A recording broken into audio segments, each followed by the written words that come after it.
graduated, elevated.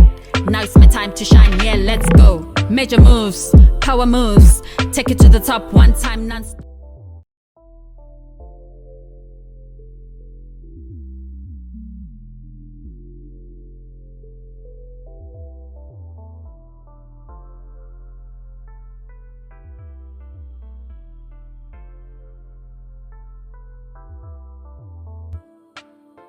It's always a pleasure, sharing my experience, and always a pleasure coming to your channel.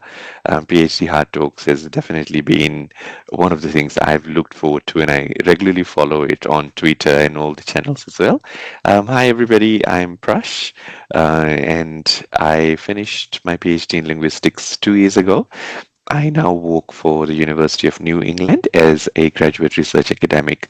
So my work involves around teaching and designing curriculum for training for HDR and their supervisors as well. So there's a lot of modules that we design, there are a whole bunch of projects that we do so that we can get HDRs to engage in the journey. It shouldn't be a very lonely process. That's what we are trying to do. So we have started off with a bunch of initiatives, but I won't bore the listeners and the viewers on that. And as some people would be aware, I recently published a monograph of my thesis that came out last month with Routledge. That's Thailand Francis UK publication. So I'm excited about that. Hi, Noma. It's good to be on this platform, and to everyone that's going to watch this. My name is Mojalefa Daniel Maluka. I am a PhD candidate in management studies, specializing in human resource management at the University of South Africa. So I'm in my third year. And so my research is on TVET lecturers and their career journeys, more specifically around the subject of their career development using career sponsorship as a tool to support them. So so in a nutshell, that's who I am. I'm currently a senior lecturer in a TVET college. I think a lot of people don't know what TVET stands for. It stands for Technical Vocational Education and Training, right? So we are basically the intermediary between high schools and universities. And if you've been to South Africa, you'll know that universities are highly contested. We have a lot of students that want to be in university, but some of them don't make it into university for either their grades or, accessibility issues, funding, and so on. So that's where TVET comes in.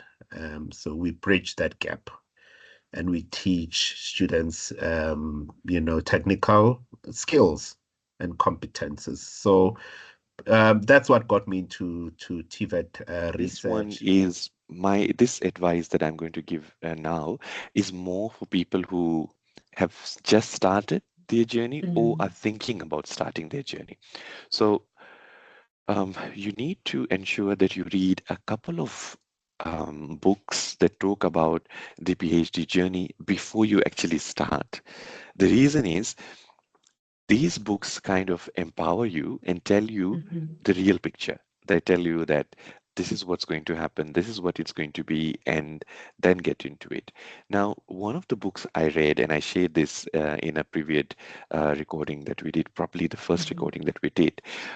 In that particular book, it said that have a picture in your room which tells you why you're doing a PhD, or the reason that picture needs to be there is to show you that there's something impossible, but you can achieve this. So I didn't have a picture in my room, but what I did have at the back of my head was there were certain people I didn't want to work with again. And I mean, I'm being very realistic here, right?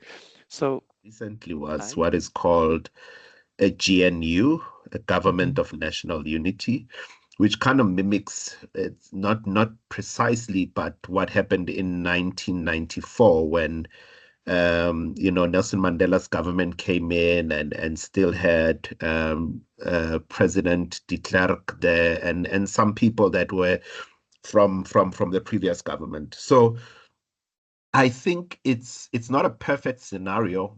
the perfect scenario would be to have a good leader who just stands out and gets the job done, But we've got a GNU at the moment, which is, I think at the moment they're at a place where they're correcting some of the ills that have taken place over the last couple of years. So it's still too early to kind of predict how things are going to turn out, because at the moment it's just basically kind of working on dudes. You got a lot of your guys that are incompetent in leadership positions and running governments and municipalities and all that. Can they account? So what we are seeing at the moment is more of people kind of confessing to their sins, and it's being done at a very public in a very public nature, where we kind of see, oh, so this dude was basically doing nothing.